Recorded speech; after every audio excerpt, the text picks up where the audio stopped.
pundi kan balik dari juga Bapak Ibu sedaya. Sami sehat nggih. Alhamdulillah. Alhamdulilladzi hadana li hadza wa ma kunna linahtadiya laula an hadana Allah. Allahumma shalli wa sallim ala sayyidina Muhammad wa ala alihi wa ashabihi ajma'in. Rabbi shrah li sadri wa yassir li amri wa hlul 'uqdatam min lisani yafqahu qawli. Subhanaka la ilma lana illa ma 'allamtana innaka antal alimul hakim. Wonten asanipun sesepuh sedaya kang kula hormati aktivis jamaah mushola Nur ingkang dipun rahmati Allah Subhanahu wa taala. Wonten Pak Profesor Dr. Haji Sudarmin aktif banget di sesepuh mriki wis. Aktif mushola niki sebenarnya. Wonten Mbah Mariono paling aktif, sesepuh tetap aktif terus semangat terus. Wonten Pak Haji Yoyo di alhamdulillah menggerakkan mushola jadi kami ya. Pak Haji Rafi meskipun nyebrang dari RT sebelah ke sini. Masyaallah. Bapak Insinyur Arif semangatnya luar biasa jalan dari kejauhan sana ke sini. Pak Susilo, Pak Bambang, Pak Jinten, Pak Ali yang sering, Pak Musin, Pak Yoyon, semangat luar biasa. Ibu Soyo, ingkang dimuliakan Allah Subhanahu wa taala. Syukur alhamdulillah. Nikmat yang sering terabaikan, nikmat sehat dan nikmat sempat. Malam ini kita diberi oleh Allah kesempatan, kesehatan dan diberi kekuatan oleh Allah Subhanahu wa taala untuk hadir di usaha bersama-sama melakukan salat jamaah, kemudian bareng-bareng buka kitab Tangkihul Kaul. Malam ini Pak Suki memasuki pada bab yang ke 26 ini.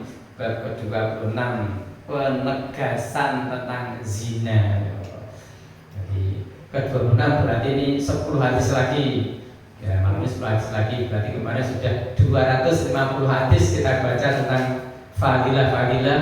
Ini yang ke-26 tidak fadilah tapi penegasan tentang zina. Yang mana di kitab ini diawali oleh penyusun kitab dengan firman Allah surah Al-Isra ayat ke-32. A'udzubillahi minasyaitonir rajim. Wala taqrabuz zina innahu kana fahisyah wa sa'a sabila.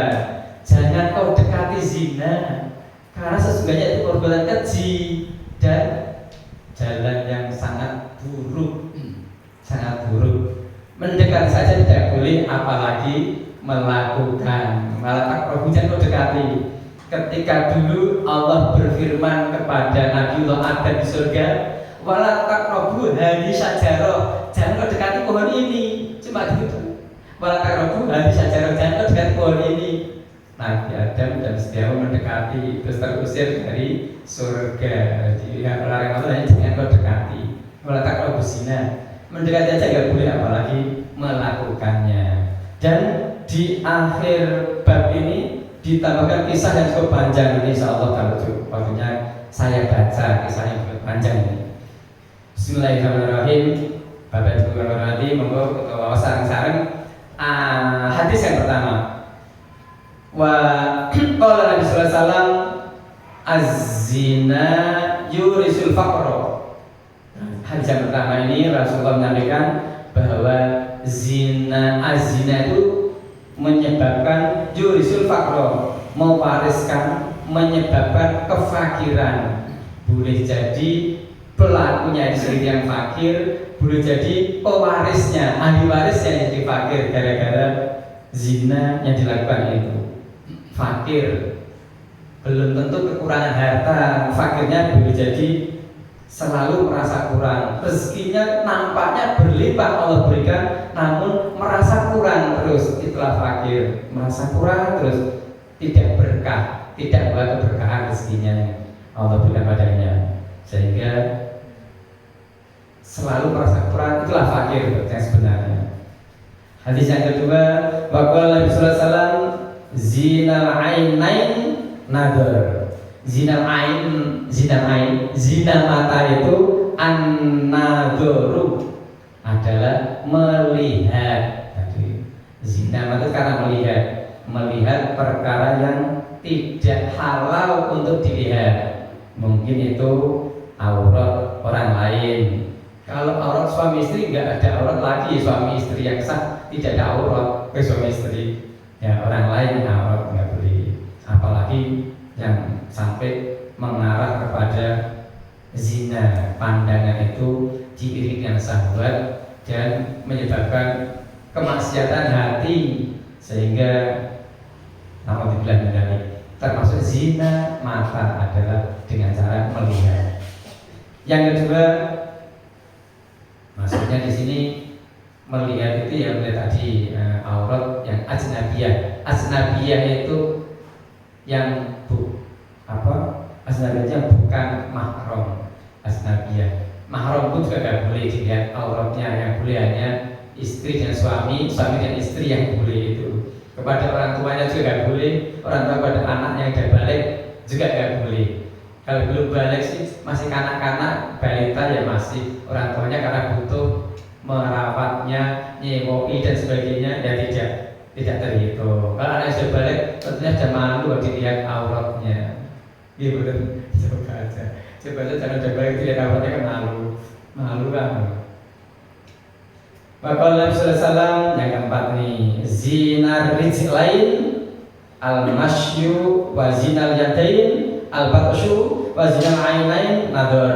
Wah ini memang bersama ini. Zinar rijlain, zina kaki adalah al-masyu, dengan berjalannya ke tempat-tempat maksiat, tempat-tempat yang mendatangkan maksiat.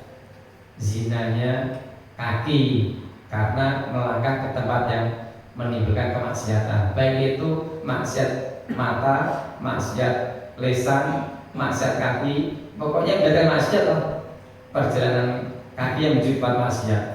Wazinal yadain al-batshu, dan zinanya kedua tangan karena memukul, menampar yang tidak haknya, kecuali sudah melakukan hak untuk memukul, hak untuk menampar, seperti al-buju yang dapat tugas untuk melakukan hukum pancung, hukum cambuk, hukum apa itu ya tembak dan sebagainya, kan dapat tugas untuk melakukan hukum, jadi tidak termasuk dalam zina tangan ini.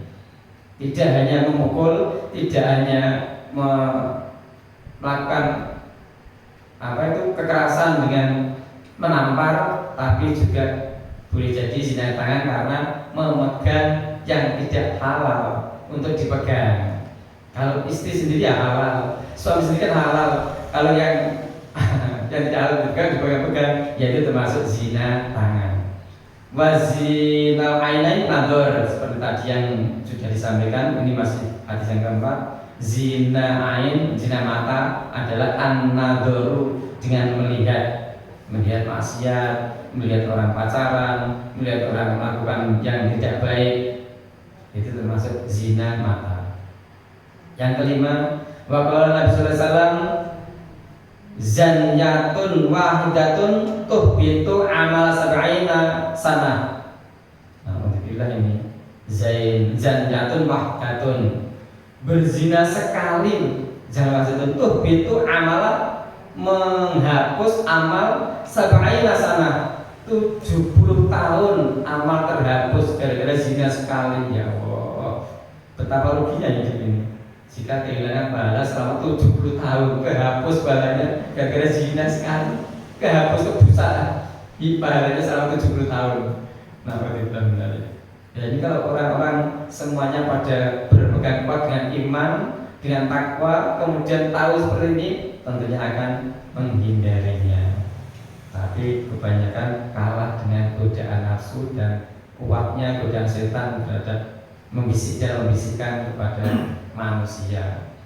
Yang keenam, waqala Nabi sallallahu alaihi wasallam, ma min dzambin ba'da syirki admu indallahi min nutfatin wada'aha rajulan fi rahimi la yahillulah. Ma min dzambin, tidak ada dosa yang lebih besar ba'da syirki, setelah syirik, adumun indallah, dosa besar di dalam sisi Allah.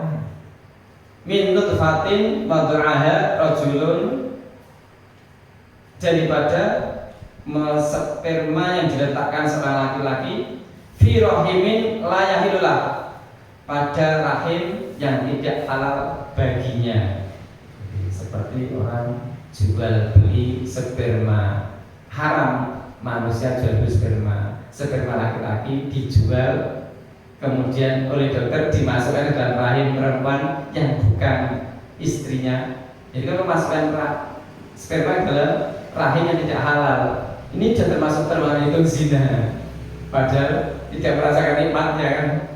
Si laki-laki tidak merasakan nikmatnya, si wanita tidak merasakan nikmatnya, tapi hanya diambil sperma oleh dokter dimasukkan dalam rahim yang tidak halal, yang bukan istrinya, termasuk golongan zina. Maka untuk menegaskan betapa besarnya dosa zina ini, sampai-sampai Rasulullah SAW menjelaskan bahwa zina, dosa tingkatnya zina itu dosanya dekat dengan syirik. Karena untuk menegaskan bahwa zina itu bisa sangat besar sampai didekatkan dengan syirik. Tidak ada dosa yang lebih besar kecuali zina di bawah syirik, setelah syirik. Ini untuk menegaskan saja oleh Rasulullah supaya kaum muslimin bisa menghindari zina karena besarnya dosa zina. Yang ketujuh, Bapak Rasulullah SAW, inna li ahlina soyhatun min natani rohin fajizani, sesungguhnya bagi ahli neraka itu ada jeritan tangis karena bau busuknya kemaluan pezina. Para pelaku zina ketika di dunia saja sudah banyak yang menderita penyakit apa? Bapak Ibu, yang bisa menghinggapi penzina, HIV atau apa lagi? Nama?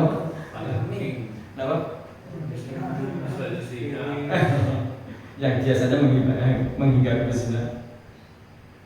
Nah, apalagi nanti di akhirat, mulai di alam kubur sudah mulai kena siksanya.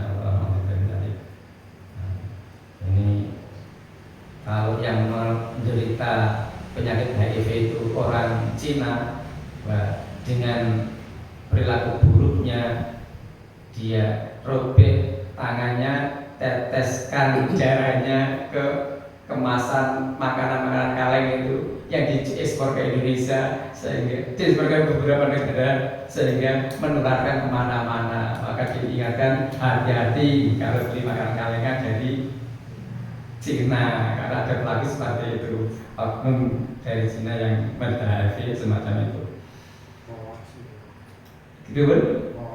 Hoax. Karena kan virusnya itu kan di dalam kalengnya itu tidak ada rapat dan dipanaskan, disteril, sehingga mati virusnya, tidak akan menular gitu ya. Maka Nabi Sallallahu Alaihi Wasallam yang mudah-mudahan tidak terjadi dan membuat kita aman, merasa nyaman dan lebih enak makanan yang tradisional daripada yang kemasan diawetkan seperti itu, kurang aman rasanya. Maka Nabi Sallallahu Alaihi Wasallam, al-ghina waz-zina la yajtami'ani. Hadis yang ke-8, Rasul bersabda, al-ghina kaya, waz-zina dan zina la yajtami'ani, tidak dapat bertemu. Tidak akan bertemu antara kaya dan zina. Mana ada tak orang yang menjadi kaya gara-gara berzina? Mana ada tak mucikari atau germo yang menjadi kaya? Terus sekaya apa kira-kira? Dan berapa lama mucikari atau germo itu bisa kaya gara-gara jadi mucikari, jadi germo? Jadi hasil zina. Naudzubillahi dari. Terkadang ada orang yang merasa bangga kalau dirinya bisa selingkuh dengan orang yang populer di media massa karena dia bangga, sehingga tidak merasa malu sama sekali ada begitu. Itulah nafsu setan yang membuat manusia hilang akal sehatnya. Para bangga dengan dosanya. Kadang-kadang panjenengan juga baca di medsos itu betapa ngerinya oknum pejabat yang ketahuan selingkuh seperti itu. Alhamdulillah min dzalik ya Allah. Biasanya yang tidak terbiasa pegang uang besar, uang banyak, begitu dapat kedudukan tinggi, dapat uang yang begitu banyak, besar, lah nggak kuat godaan uang banyak itu, sehingga digunakannya yang tidak halal semacam itu. Hadis yang ke-9, waqala Nabi sallallahu alaihi wasallam tarkuz zina yurisul ghina man zana zunia bihi walau bihi toni darihi. Artinya meninggalkan zina itu menyebabkan kaya artinya kaya, bisa qanaah, menerima imantum, puas dengan yang ada. Barang siapa berzina maka dia akan dizinai walaupun dalam tembok rumahnya dizinai.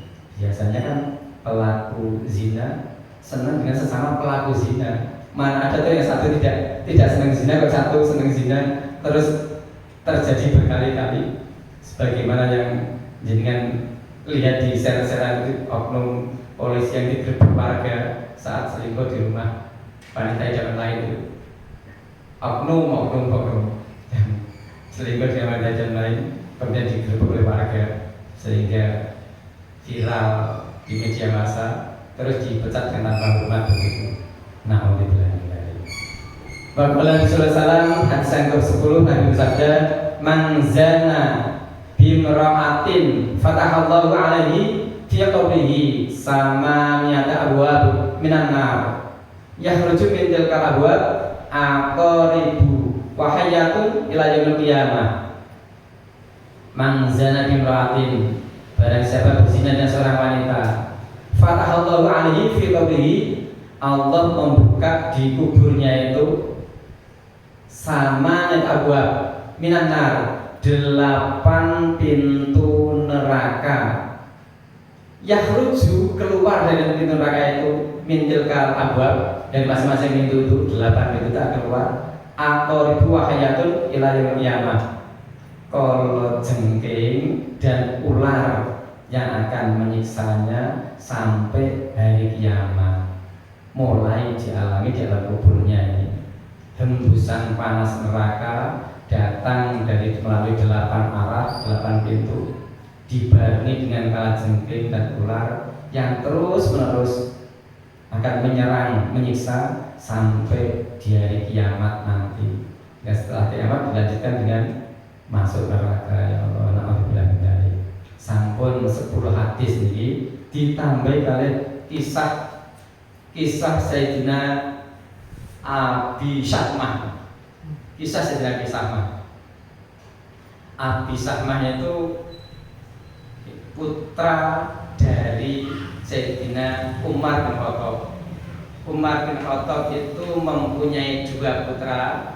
Satu diberi nama Abdullah, satu diberi nama Ubaidillah. Nah, Ubaidillah itulah yang terkenalnya Abu Syahmah. Abu Syahmah pernah menderita sakit yang sangat parah di rumah, terus hingga keluar-keluar. Begitu sakitnya mulai membaik, mulai sehat, Abu Syahmah keluar berkunjung ke rumah orang Yahudi. Oleh orang Yahudi dikasih hidangan minuman dari anggur atau sari kurma. Ternyata sari kurma dicampur dengan arak, ditetesi arak. Abu Syahmah nggak tahu. Dinikmati aja, dinikmati itu sari kurmanya, sehingga mabuklah Abu Syahmah. Ketika mampu sudah pamit pulang dari rumah orang Yahudi, Abu Samah melewati kebun, sebuah kebun yang mana ternyata di kebun itu ada seorang wanita yang ketiduran di kebun itu. Terus Abu Samah mendekati, merayunya untuk melayaninya. Wanita sudah berusaha menolak, berontak, namun apa daya, kalah dengan desakan Abu Samah bin Umar itu.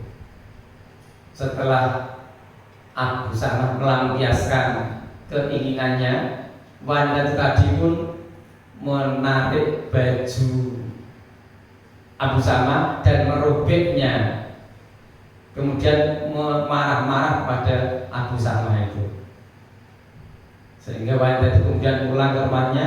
Abu Samah pun pulang ke rumah masing-masing. Sampai di rumah, wanita itu menunggu headnya kok gak datang-datang sampai 4 bulan kok gak. Berarti aku hamil. Karena hamil ditunggu sampai 9 bulan lahir anaknya. Setelah anaknya lahir, wanita itu sudah sehat badannya, menuju ke tempat kekuasaannya Amirul Mukminin Sayyidina Umar bin Khattab. Karena waktu itu yang sedang memimpin negeri adalah Umar bin Khattab. Kalau istilah sekarang ya datang ke kantor presidenan, Pak. Istilah sekarang menghadap Umar, dibawa anaknya, disampaikan kepada Umar bin Khattab. Kemudian matur, wahai Amirul Mukminin, aku serahkan anak ini kepadamu karena engkau lebih berhak mengasuhnya daripada dia. Amirul Mukminin Umar bin Khattab bingung. Hai orang wanita, apa maksudmu? Itu anakmu, kamu ibunya. Kenapa aku lebih berhak daripada kamu? Bagaimana ceritanya? Kemudian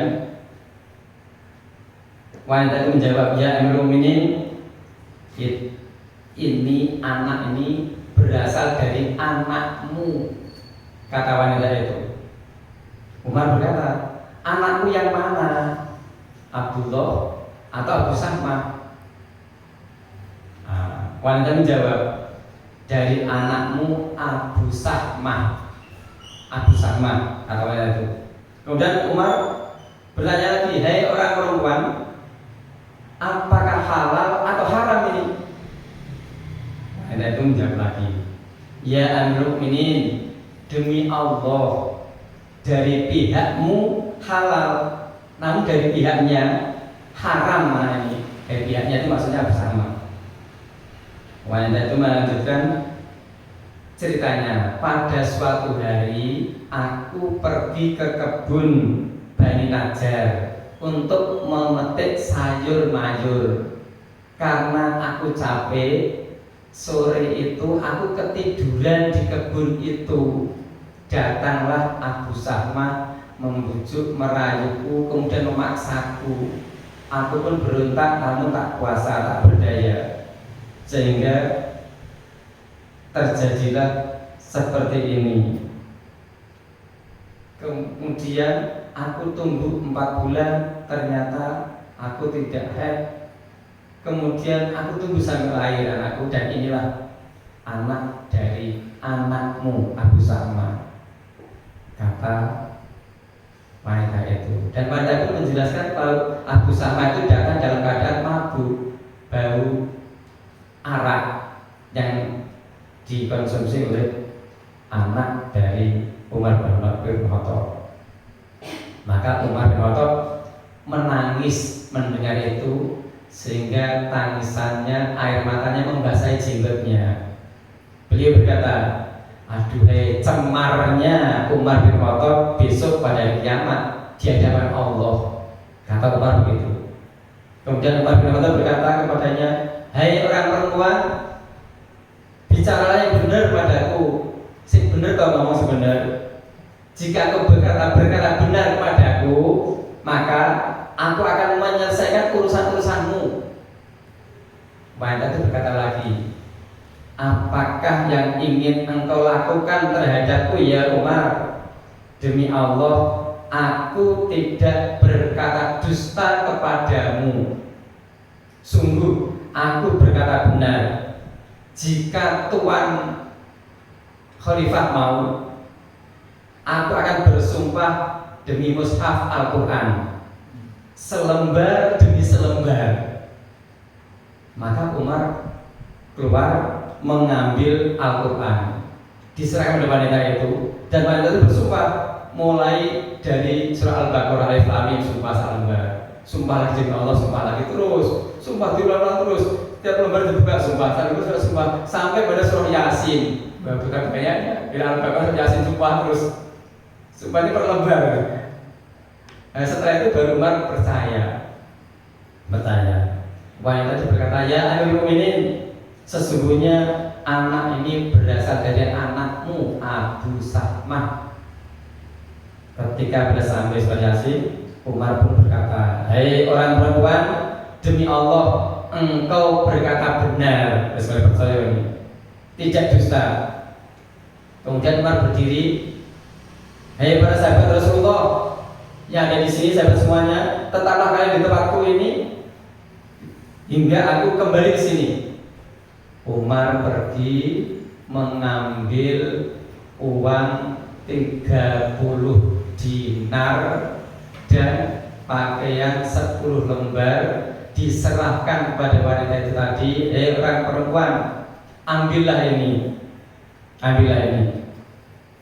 Apabila engkau mempunyai sesuatu padanya, engkau bisa mengambil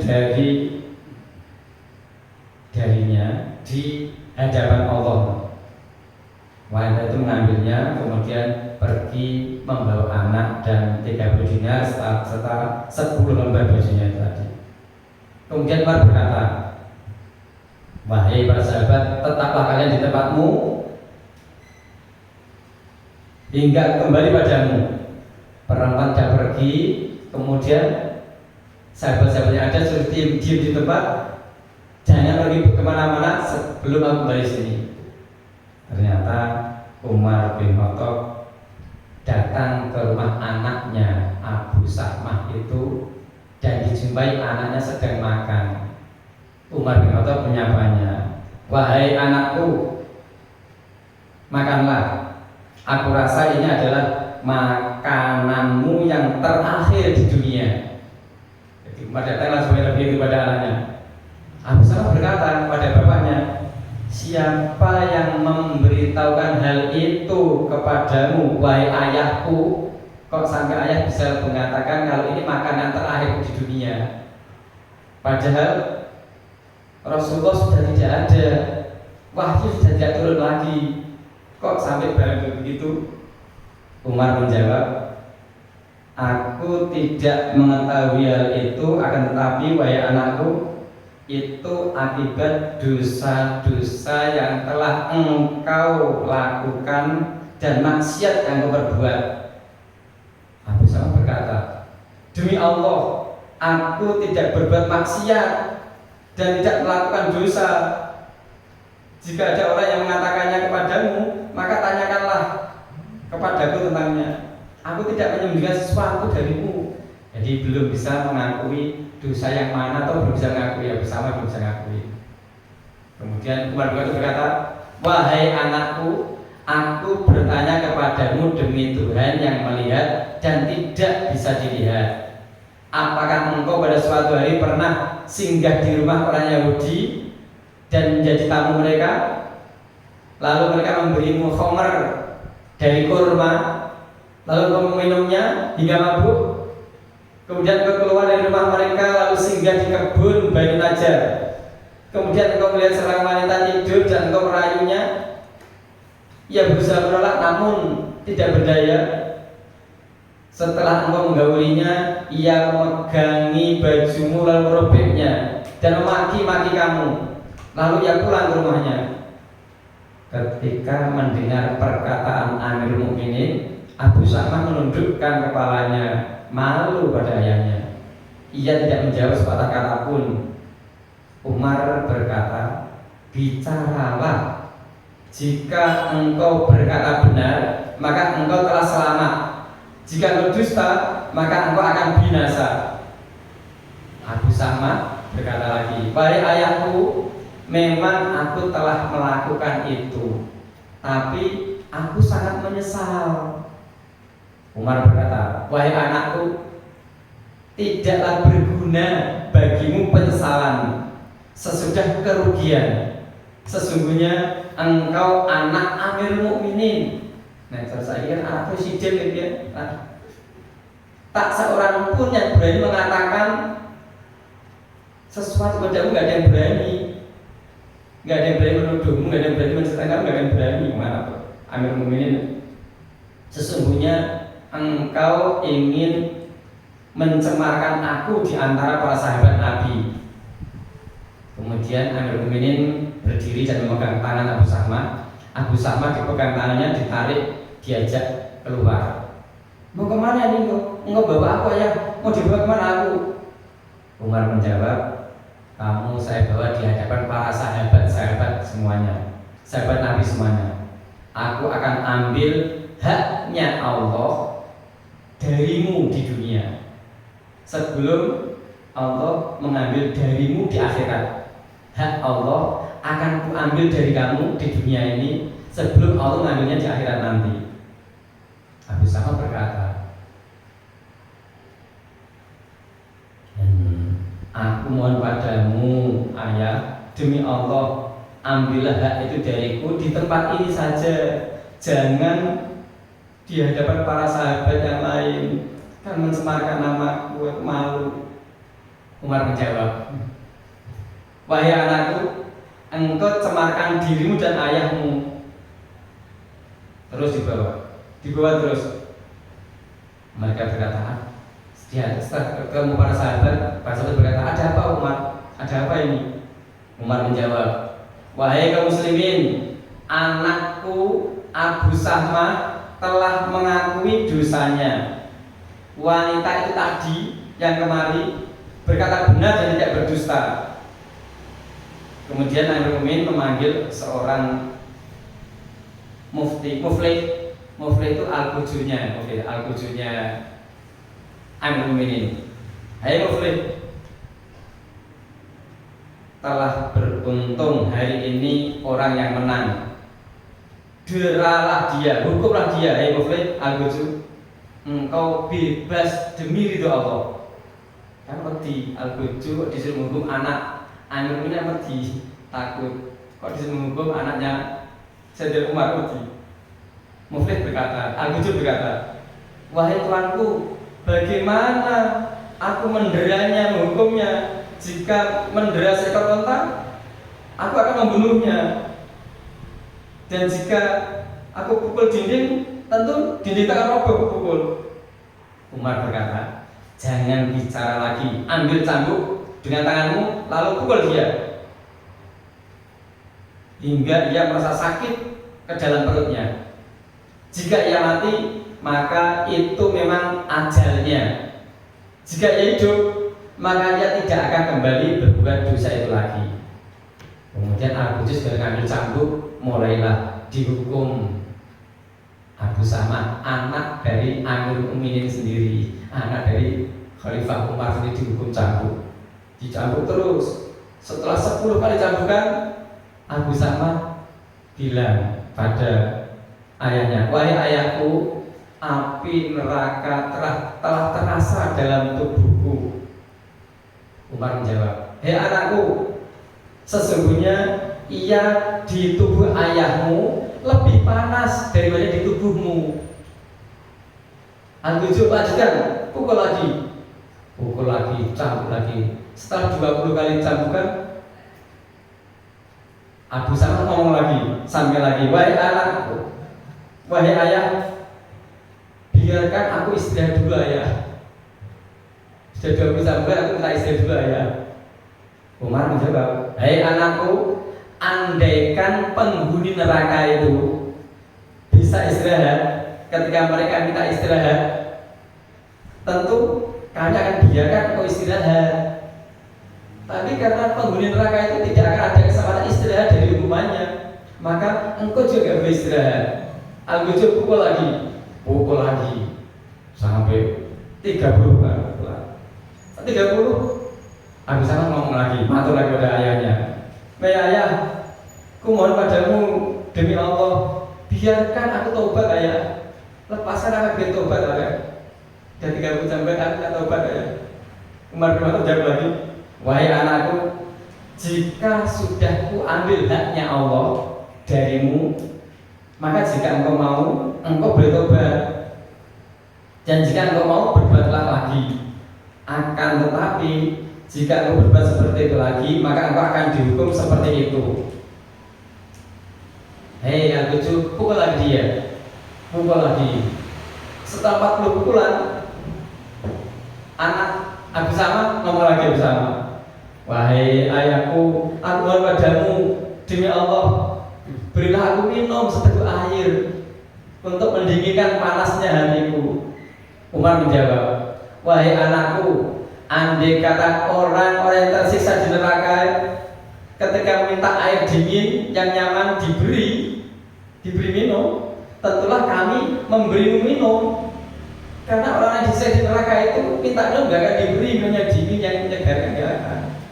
Al-Ghujub pukul lagi 40 kali pukulan, 50 kali pukulan, sampai ya Allah ngomong lagi, ayah, mohon padamu ayah, demi Allah kasih aku ya Allah, ayah kasihnya aku ayah. Umar menjawab lagi, jika aku mengasihimu di dunia, niscaya engkau tidak dikasih besok di akhirat. Pukul lagi 60 pukulan, 60 kali pukulan, ngomong lagi, ayah, aku mohon padamu demi Allah, mendekatlah dariku dan peluklah aku supaya aku memelukmu sebelum mati ayah. Terus 60 pukulan ini. Umar berkata lagi, jika engkau hidup, aku akan memelukmu, dan jika engkau mati, maka kita akan bertemu besok di atas Siratul Mustaqim ketemunya. Hei, Al-Ghujub, pukul lagi. Setelah 70 pukulan, tanya lagi anaknya, ngomong lagi, wahai ayahku, maut telah datang kepadaku. Dan 70 pukulan ini. Umar berkata, hei anakku, bila aku berjumpa dengan Rasulullah, maka katakan pada Rasulullah bahwa aku, Umar bin Khattab, telah memukul hingga membunuhmu. Katakan kepada Rasulullah, kalau kau ketemu Rasulullah, katakan kalau aku, Umar, sudah memukulmu sampai membunuhmu. Al-Ghujub lanjutkan pukul lagi sampai 80 kali pukulan. 80 kali pukulan, Abu Sama ngomong lagi kepada ayahnya, mengangkat kepala, kemudian dengan suara sekeras-kerasnya, hei para sahabat Rasulullah, mengapa kalian tidak minta pada ayahku agar memaafkan aku? Mereka, para sahabat, maju ke depan Al-Ghujub dan berkata, ya Amirul Mukminin, suruhlah Al-Ghujub itu pergi dan menghentikan cambukannya.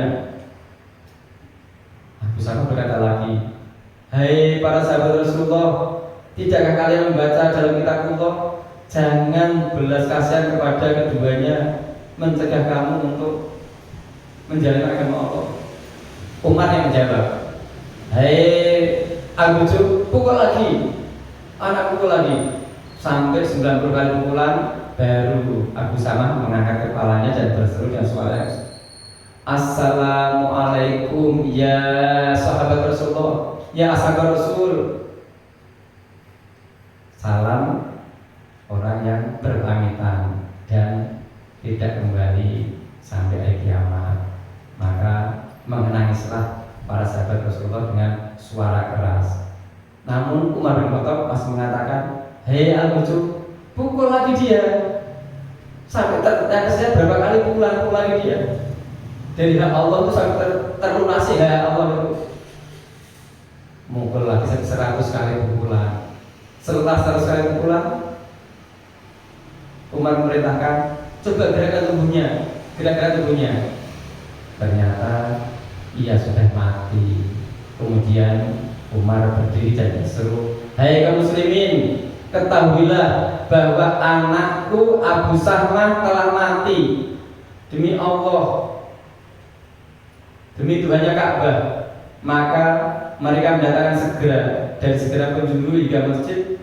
Sesak manusia dan mereka banyak yang menangis mengetahui anak Abu Sahmah menjalani hukuman semacam itu. Ya Allah, begitu beratnya sebagai Amir Mukminin harus menjalankan hukuman kepada anaknya sendiri.